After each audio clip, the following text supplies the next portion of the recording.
आप विधायक कुलदीप कुमार को दिल्ली पुलिस ने लिया हिरासत में। अतिक्रमण के खिलाफ चलाए जा रहे अभियान में बने बाधा, अवैध निर्माण को हटाने के लिए चलाया गया बुलडोजर।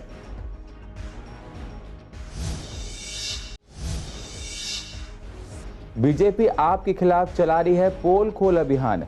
लोगों के घर जाकर गिना रही है नाकामियां। बीजेपी ने लोगों के घर घर जाकर बांटे पर्चे।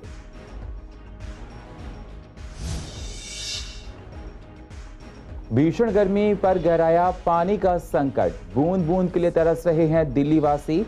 गंदे पानी की भी बनी हुई है समस्या। दिलशाद गार्डन की जनता ने केजरीवाल के खिलाफ की नारेबाजी। खजूरी में 30 साल के युवक की चाकुओं से गोद कर की गई हत्या। पुलिस ने शव को कब्जे में लेकर पोस्टमार्टम के लिए भेजा। पुलिस कर रही है आगे की जांच।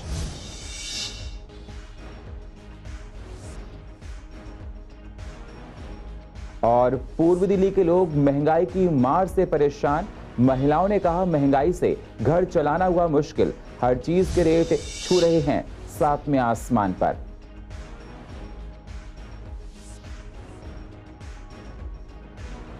नमस्कार, स्वागत है आप सभी का सीसीएन में। मैं हूं आपके साथ सुनील चौहान और आप देख रहे हैं पूर्वी दिल्ली खास। अब होते हैं रूबरू पूर्वी दिल्ली की अहम खबरों के साथ।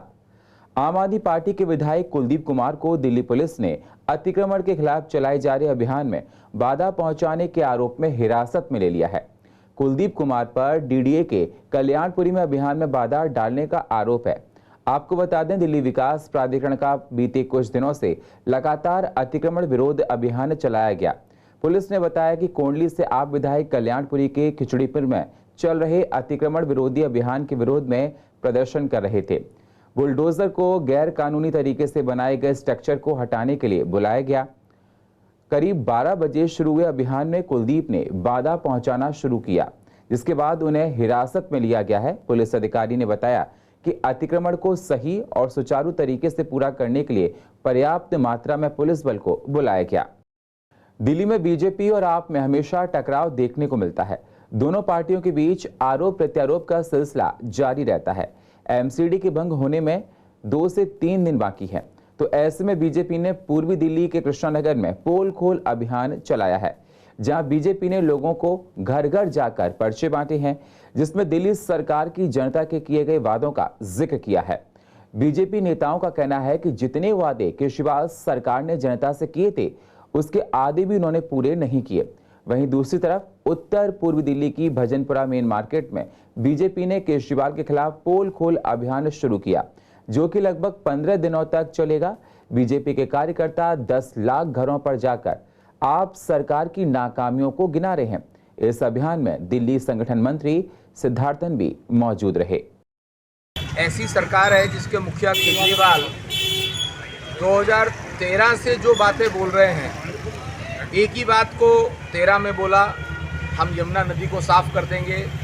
यमुना हमारी माता है, बिल्कुल हमारी श्रद्धा का केंद्र है। हमारी जो नदियाँ होती हैं, 2015 में भी यही बात बोली, 16 में भी यही बात बोली, 20 में भी यही बात बोली कि हम यमुना नदी को ऐसा कर देंगे। लगातार 7 सालों से बोल रहे हैं। और ठीक बात ये नहीं है कि 2,919 करोड़ रुपए केंद्र सरकार ने उनको यमुना जी की सफाई के लिए दिए हैं। 18 नाले यमुना जी में गिरते हैं। सिर्फ नालों के आगे सीटीपी प्लांट लगाने हैं, ताकि जो सीवर का पानी है वो साफ होकर के यमुना जी में गिरे। आज कोई भी धार्मिक उत्सव होता है, चाहे वो छठ मैया की पूजा हो या गंगा स्नान हो, हम यमुना जी में जाकर के आचमन कर सकते हैं, पूजा कर सकते हैं। लेकिन आज यमुना जी की स्थिति केजरीवाल के कारण ऐसी हो गई कि वहाँ पर एक आचमन करके आदमी चरणामृत भी नहीं ले सकता। 7 साल में 440 सिर्फ नौकरियां मिली हैं। 7 साल में एक भी अस्पताल नया नहीं बना। 70% से ज़्यादा स्कूलों में प्रिंसिपल नहीं है। 17,000 अध्यापकों के पद 7 साल से खाली थे। आप जानते हैं ये सब। इस सब को पब्लिक को बताने के लिए हम सब लोग आज जनता के बीच जगह जगह जा रहे हैं। पूरी दिल्ली में इस तरह के हमारे 272 पार्षद क्षेत्र में, मंडल क्षेत्र में ये सारे कार्यक्रम चल रहे हैं। अभियान इस समय पूरी दिल्ली में चल रहा है, जिसमें केजरीवाल सरकार की हम पोल खोल रहे हैं। केजरीवाल सरकार ने वादे बहुत किए, एडवर्टाइजमेंट बहुत किया, जनता में भ्रम बहुत फैलाया, लेकिन ज़मीनी स्तर पे कोई काम नहीं है। सड़कें टूटी हैं, स्कूलों में टीचर्स नहीं है, प्रिंसिपल नहीं है, पानी की व्यवस्था नहीं है, घरों में गंदा पानी आ रहा है, सीवर साफ नहीं हो पा रहे हैं, जमुना नदी गंदी है, नाले लगातार जमुना में मिल रहे हैं। दिल्ली विश्व की सबसे प्रदूषित राजधानी है, तो दिल्ली बर्बादी की तरफ है। तो जनता को बताने के लिए, केजरीवाल सरकार की पोल खोलने के लिए हमने पत्रक छपा है। इस पत्रक को लेके एक एक घर में सुबह और शाम पार्टी के कार्यकर्ता जा रहे हैं और आज हम राधेपुरी में गए और वहां जनता को केजरीवाल के काले कारनामों की पोल खोली। तो देखिए 500 स्कूलों का वादा किया, एक भी स्कूल नहीं बनाया। 20 अस्पतालों का वादा किया, एक भी अस्पताल नहीं बनाया। कोरोना काल में क्या हाल हुआ। इसी प्रकार से परिवहन व्यवस्था, पॉल्यूशन व्यवस्था। तो इसलिए हम चाहते हैं कि ये एक्सपोज हो और हर बच्चे को हम ये बताएं, हर जनता की, हर वृद्धावस्था पेंशन बताइए। गरीब आदमी, वृद्ध आदमी जिसको सबसे ज्यादा जरूरत पैसे की है, वो आज उसको एक भी रुपया नहीं दे पा रहे हैं। ये केजरीवाल ने 7 साल में दिल्ली की जनता को मूर्ख बनाया, उसे धोखा दिया, उसके साथ वादा खिलाफी की। दिल्ली की जनता का बेटा बनने वाला केजरीवाल, श्रवण कुमार बनने वाला केजरीवाल वृद्ध लोगों की पेंशन तक नहीं दे रहा है। कोई बात नहीं कह रहे हम। केजरीवाल ने जो 7 साल में दिल्ली की जनता से समय समय पर वादे किए थे और उसकी ITI के माध्यम से ही उसने ही खंडन किया। उसने कहा हम 200 नए स्कूल खोलेंगे, नहीं खोले। उसने कहा 25 नई कॉलेज खोलेंगे, नहीं खोले। उसने कहा नई DTC की बसें लाएंगे, नहीं लाए। उसने कहा पाइपलाइन से पानी देंगे, नहीं दिया। 2013 में उन्होंने कहा था दिल्ली को 3 साल में पूरी दिल्ली में पानी दे देंगे साफ। आज 2022 है, वो कैसे झूठ बोल सकते हैं। हमारी नैतिक जिम्मेदारी भी है कि हम जन जन तक जाके इस झूठी सरकार की एक एक बात और साक्ष्य के साथ, जैसे कि ये पत्रक आप देख रहे हैं, इस पत्रक में एक जगह जो वादे किए गए थे दिल्ली सरकार के द्वारा और एक जगह जो सच्चाई है, और ये सच्चाई हमारी कहीं नहीं है, ये RTI के द्वारा लगाई हुई जो साक्ष्य हैं, उस साक्ष्य के माध्यम से जन जन तक हम पहुंचा। भीषण गर्मी में लोगों को पानी मिलने में मुश्किलें खड़ी हो रही हैं और जिन इलाकों में पानी आता है वहां पर गंदा पानी पीने से लोगों को पेट से जुड़ी तमाम बीमारियां हो रही हैं। लोगों को पीने का पानी खरीदकर पीना पड़ रहा है। इसी पर देखिए हमारी ये स्पेशल रिपोर्ट। दिल्ली NCR में इस वक्त भीषण गर्मी पड़ रही। गर्मी में बूंद बूंद पानी के लिए लोग तरस रहे हैं। पूर्वी दिल्ली के कई इलाकों में पानी आता भी है तो गंदा और बदबूदार पानी आता है, जिसकी वजह से लोगों को पेट से जुड़ी कई बीमारियां होती हैं। अगर बात करें दिलशाद गार्डन के डी पॉकेट की, तो यहाँ पर भी पानी की समस्या बनी हुई है। साथ ही लोग पीने का पानी खरीद कर पीते हैं तो इतनी महंगाई में जेब पर भी काफी असर पड़ता है। बीमारी फैली रही है, घर में बच्चे बीमार पड़ जाते हैं। पानी उसी से खाना बनाना होता है, उसी से पीना होता है, उसी से नहाना धोना होता है। कब तक ले आएगा इंसान, काम धंधे पे जाएगा या कमाएगा या पानी भरने में जाएगा। आता है थोड़ा बहुत कभी कभार, ये नहीं है आता नहीं है, नहीं रोज आता है पर बिल्कुल हल्का नाम के लिए 10-5 मिनट आएगा और हमारे यहाँ नहीं आता है। केजरीवाल सरकार बिजली पानी के वादे के साथ दिल्ली में काबिज हुई थी, लेकिन अब हर इलाके में ये हाल देखकर यही लग रहा कि वादे सिर्फ वादे ही हैं, उन पर अमल नहीं किया जाता है।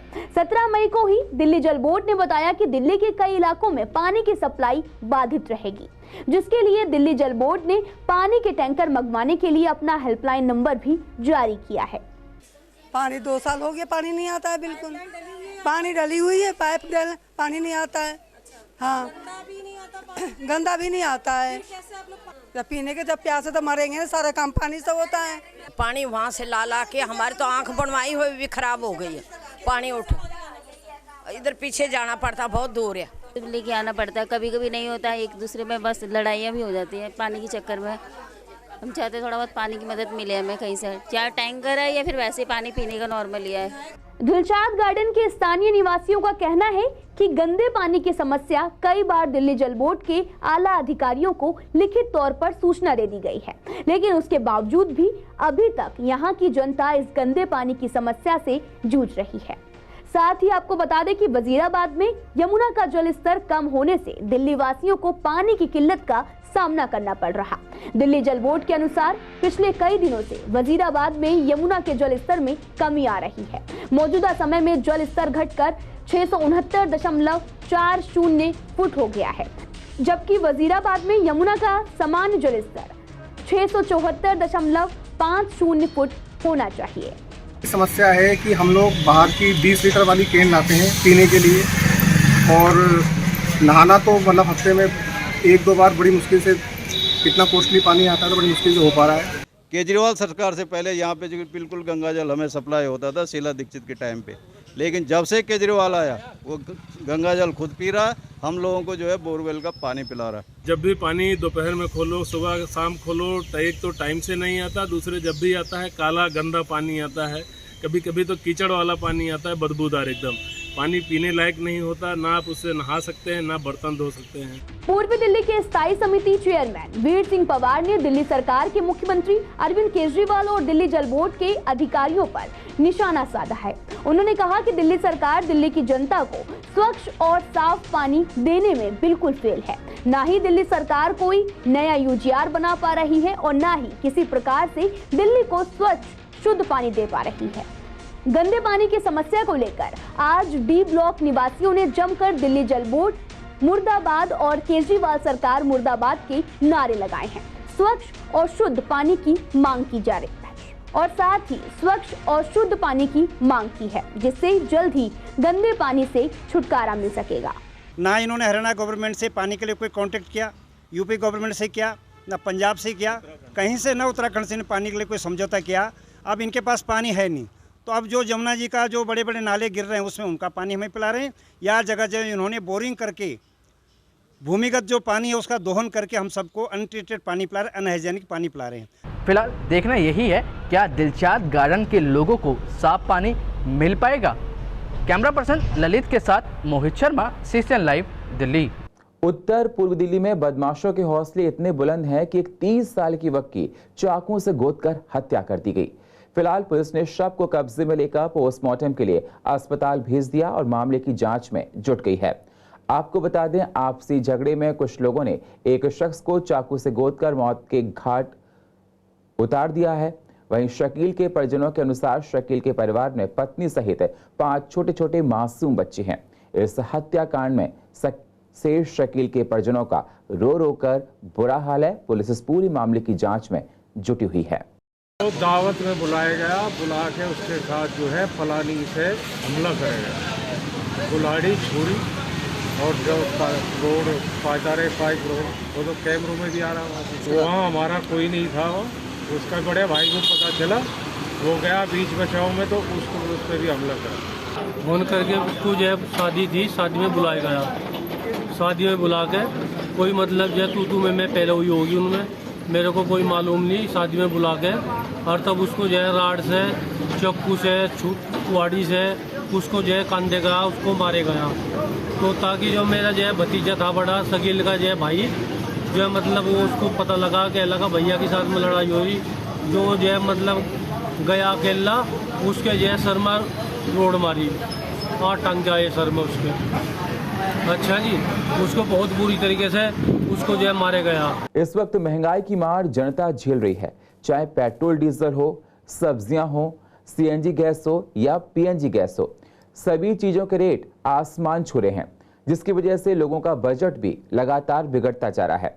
महंगाई को लेकर हमारी संवाददाता ने पूर्व दिल्ली की महिलाओं से बात की, तो उनका कहना था कि हर चीज पर रेट बढ़ने से घर चलाने में मुश्किलें आ रही हैं। साथ ही ऑफिस जाने वाले लोगों का पेट्रोल डीजल के बढ़ते दामों से परेशानियां हो रही हैं। ऐसे में सरकार किसी भी तरह से लोगों को राहत देने में नाकामयाब साबित हो रही है। इस तरह का जनता कह रही है, सरकार को जल्द से जल्द हमारे बारे में सोचना चाहिए और बढ़ती हुई महंगाई पर अंकुश लगाना चाहिए। एक सब्जी है 50 रुपये किलो है, टमाटर है 60 रुपये किलो है, और हमारे काम ना है, हमारे 20 रुपया का भी तनख्वाह देता नहीं है। काई 5,000 है, काई 6,000 है, काई 7,000 है, कि तनख्वाह में तनख्वाह हो रही है। सब्जी इतनी महंगी, सिलेंडर इतना महंगा, तेल भी महंगा, आटा भी महंगा, पहले कहाँ था इतना महंगा। कोई भी चीज़ सस्ती नहीं, कोई भी चीज़ सस्ती जो है। 1050 का सिलेंडर है, सब्जियाँ सारी महंगी हैं, तेल भी महंगा है, सब चीज़ महंगी है। मुश्किलें होती है, हमारा आदमी तो मजदूर है, हमें तो बहुत ही ज़्यादा मुश्किल होती है।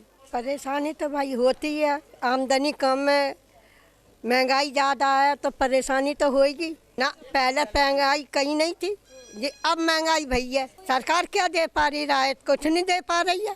महंगाई तो कर रखी, गैस पे हर चीज़ पे तो पैसे बढ़ा रखे हैं। अब कोई गरीब इंसान क्या खाएगा, क्या बचाएगा, किरायों के घर हैं। बहुत दिक्कत हो रही है इस टाइम, हर चीज़ तो महंगी है। बत्ती के बिल भी इतने आ रहे हैं, हाई फाई, गैस महंगी, सब चीज़ तो महंगी महंगी हो रही है। अब किराए के घर पे इंसान क्या किराया दे लेगा, क्या कमा लेगा, क्या खा लेगा, इतना ही महंगाई में बहुत। तो जो 70 रुपये किलो तेल था सरसों का, आज ये 190 रुपये किलो हो गया तेल। ये कहाँ महंगाई जा रही है? ये महंगाई कहाँ जा रही है?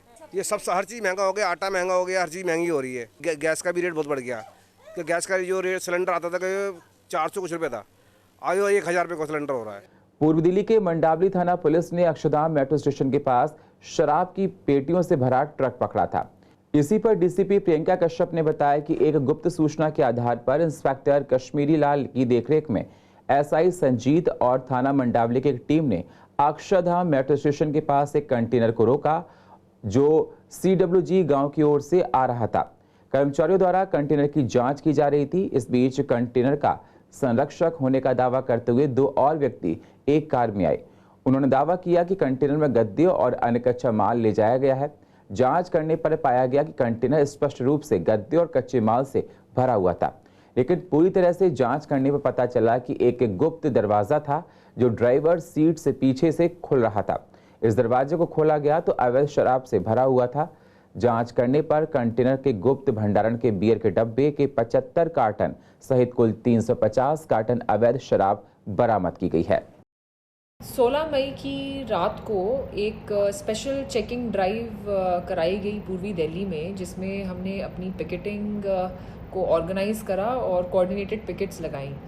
वहाँ पर एक ट्रक की जब चेकिंग हो रही थी, वहाँ पर ये पाया गया दैट ये ट्रक के अंदर कुछ एक मेट्रेस और कुछ रॉ मटेरियल पड़ा है। तो जब हमने चेकिंग कंटिन्यू रखी तो ये पाया कि सामने की ड्राइवर की सीट के पीछे से एक खुफिया डोर था, खुफिया दरवाज़ा था। वो खुफिया दरवाज़ा खोलने पर हमने देखा कि वहाँ पर करीबन 350 पेटी अवैध दारू की पड़ी हुई थी वहाँ पर, और हमने तुरंत ही इसमें एक्शन लिया। इलीगल ये जो लिकर का सारा हमें कंसाइनमेंट मिला है, और इसमें करीबन 4 लोगों को हमने अरेस्ट कर लिया है, जिसमें से एक ड्राइवर, एक क्लीनर हैं, और बाकी के 2 लोग जो कि अपने आप को मीडिया के रिप्रेजेंटेटिव के तौर पर पोज कर रहे थे, और इस इलीगल जो लिकर का कंटेनर है उसके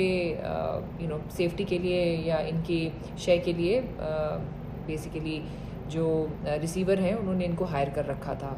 तो 4 लोगों की अरेस्ट इसमें हो गई है, और इसमें करीबन 350 कार्टन्स हैं जो इलीगल लिकर के हैं।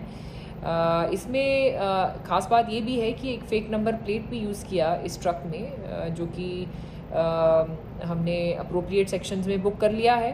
और जो गाड़ी के चालक हैं, जो इनके मीडिया के अपने आप को रिप्रेजेंटेटिव बता रहे थे, उनका नाम डैनी है और उनके साथ रुपेश गुप्ता है। पूर्व दिल्ली के जगतपुरी में किराए को लेकर मकान मालिक और किराएदार के बीच झगड़ा हुआ और फायरिंग भी हुई थी। पुलिस के मुताबिक अमजद अपनी फैमिली के साथ न्यू गोविंदपुरा में किराए पर रहते हैं। इसी बिल्डिंग के नीचे उनकी प्रॉपर्टी डीलर की दुकान है। अमजद ने पुलिस को बताया कि सोमवार शाम करीब 7:30 बजे मकान मालिक दिगंबर ऑफिस में पहुंचे और किराया मांगने लगे। दोनों के बीच कहासुनी हो गई, नौबत मार पिटाई तक पहुंच गई। आरोप है कि दिगंबर ने पिस्टल निकालकर अमजद के पैर में गोली मार दी, जिसमें दिगंबर भी जख्मी हो गए, जिनके सिर पर चोट लगी। जख्मी मकान मालिक का दावा है कि अमजद ने उनके सिर पर पिस्टल की बट से हमला किया, इसके बाद खुद अपने पैर में गोली मार ली। फिलहाल पुलिस आसपास के सीसीटीवी कैमरों की फुटेज खंगाल रही है। हमारे मकान मालिक हैं नीचे, उनसे कुछ बात हुई है, मुझे मालूम नहीं क्या बात हुई। वो ये अभी जब 10 मिनट पहले घर से ऊपर से नीचे गए हैं, और बस मुझे आवाज़ आई है, वो नीचे सड़क पर पड़े हैं। कुछ नहीं पता चला मुझे। गोली लगने का पता चला? हाँ, गोली लगने मुझे किसी ने कहा, जैसे मैं कह रही मैं क्या हुआ, किसने मारा है, तो उस दिन किसी ने कहा कि गोली लगी है। मैंने देखा पूरी टांग उनकी खून में लथपथ थी, खून निकल रहा था, तो मैंने वहीं से पेट फाड़ के देखी थी, वहाँ गोली का निशान है। उसके बाद मेरी भांजों का फ़ोन आया, कहने लगे ऐसे पापा के गोली मार दिए, और मैं उनका साला हूँ, अमजद अली मेरे जीजा का नाम है। और मैं भाग के वहाँ पहुँचा तो देखा तो ऑफिस में से 3-4 बंदे निकल के भाग रहे थे, और मेरे जीजा ज़मीन पे पड़े हुए थे। तो वहाँ पर जब मैंने देखा तो खून काफ़ी पड़ा हुआ था, तो उन्हें लेके हम यहाँ लाइफ लाइन हॉस्पिटल पहुँचे। लेफ्टिनेंट हॉस्पिटल में जाके निकाला तो उन्होंने पूछा डॉक्टर साहब ने क्या हुआ। मैं डॉक्टर साहब इनके ऐसे कुछ लग गई है देखना, तो वहाँ देखा तो वहाँ इनके गोली लगी हुई थी। तो उन्होंने कह दिया यहाँ पर डॉक्टर नहीं है बड़े, आप इन्हें बड़े हॉस्पिटल ले जाओ। तो वहाँ से फिर हम इन्हें थ्रिलर के अंदर मैक्स हॉस्पिटल के अंदर यहाँ पर ले आए और यहाँ पर आके इन्हें एडमिट करा दिया। सर यहाँ पर जो मकान इनके जहाँ रहते हैं उनके नीचे इनका ऑफिस बना हुआ है किसी का, तो सुना है कि तो जीटीबी अस्पताल में 100 बेड पर कोरोना के 6 मरीज भर्ती हैं, तो वहीं ताहिरपुर के राजीव गांधी अस्पताल में कोरोना के 300 बेड पर एक भी मरीज भर्ती नहीं है। साथ ही पूर्वी दिल्ली के ईएसआई अस्पताल में 20 बेड पर एक भी मरीज भर्ती नहीं है। वहीं अगर प्राइवेट अस्पताल की बात करें तो पूर्वी दिल्ली के सभी प्राइवेट अस्पतालों में मरीजों की संख्या 10 से नीचे है। दिल्ली एमसीडी का जल्द ही एकीकरण होने वाला है, जिसके बाद पूर्वी दिल्ली नगर निगम भी अस्तित्व में नहीं रहेगा। इस पर मेयर ने कहा कि अभी तक भी कोई नोटिफिकेशन नहीं आया है जिससे ये समझा जा सके कि आज निगम भंग हो गई है, लेकिन फिर भी इसकी परवाह किए बिना हमारे निगम पार्षद काम में लगे हैं, क्योंकि जनता जानती है कि निगम पार्षद ही है जो हर समस्या को सुलझा सकते हैं। निगम भंग हो या ना हो, फिर भी जो पार्षद हैं वो जनता का काम करते रहेंगे। मैं आपके माध्यम से सभी निगम पार्षदों को कहना चाहूँगा कि अभी कोई नोटिफिकेशन नहीं आया है। अभी सभी लोग मिलकर काम करें, जो जनता की समस्याएं हैं उनको सुने, उनका समाधान करें। और मैंने देखा है हमारे सभी निगम पार्षद जनता की सेवा में जी जान से जुटे हुए हैं। इस काम को आगे करते रहना है। जनता की किसी भी समस्या को इग्नोर नहीं करना, उनके हर काम को वैसे ही करना है जैसे हमने लगातार 5 सालों में किया है। पूर्वी दिल्ली की जनता निगम पार्षद से बहुत आशा रखती है। उसको लगता है कि चाहे क्षेत्रीय समस्या हो, चाहे घर की भी समस्या हो, यदि कोई सुलझा सकता है तो निगम पार्षद ही सुलझा सकता है। इसलिए हमें अपने क्षेत्र के प्रत्येक नागरिक का, प्रत्येक क्षेत्रवासी का ध्यान रखना है, उसकी हर समस्या का समाधान करते रहना। पूर्वी दिल्ली के शास्त्री पार्क के कैलाश नगर गली नंबर 17 का नामकरण किया गया। गली का नाम समाज सेवी स्वर्गीय महावीर प्रसाद चतुर्वेदी जी के नाम पर रखा गया। नामकरण के मौके पर पूर्वी दिल्ली नगर निगम के मेयर श्याम सुंदर अग्रवाल के साथ तमाम नेता और अधिकारी मौजूद रहे। मेयर ने कहा कि जब तक सूरज चांद रहेगा तब तक स्वर्गीय महावीर चतुर्वेदी का नाम इसी गली का नाम रहेगा। आपको बता दें, इस नामकरण के मौके पर उनके परिवार के सभी लोग शामिल हुए। इस मौके पर निगम पार्षद रोमेश चंद्र गुप्ता ने कहा कि वह मेरे लिए एक आदर्श थे। वह अपने अंतिम दिनों में बीमार हुए, पूरे परिवार ने उनकी भरपूर सेवा की, जो एक समाज के लिए उदाहरण है। आज मेरे वार्ड में हमारे क्षेत्र के बहुत ही धार्मिक, सामाजिक और बहुत ही सादगी भरा जीवन जिन्होंने बिताया, भारतीय जनता पार्टी के कार्यकर्ता एवं स्वयंसेवक श्री स्वर्गीय महावीर प्रसाद चतुर्वेदी के नाम पर गली नंबर 17 कैलाश नगर गली का नामकरण किया गया, जिसमें महापौर श्री श्याम सुंदर अग्रवाल जी, जिलाध्यक्ष श्री रामकिशोर शर्मा जी की गरिमा में उपस्थिति रही और बहुत सारे कार्यकर्ताओं ने आज के इस नामकरण समारोह में भाग लिया। और पूर्व दिल्ली की अधिक जानकारी के लिए आप YouTube पर जाकर CCN लाइव को सब्सक्राइब करें और फ्रेश अपडेट लेते रहें। और फिलहाल पूर्व दिल्ली खास में इतना ही। बाकी खबरों के लिए आप बने रहिए CCN के साथ। तब तक के लिए नमस्कार।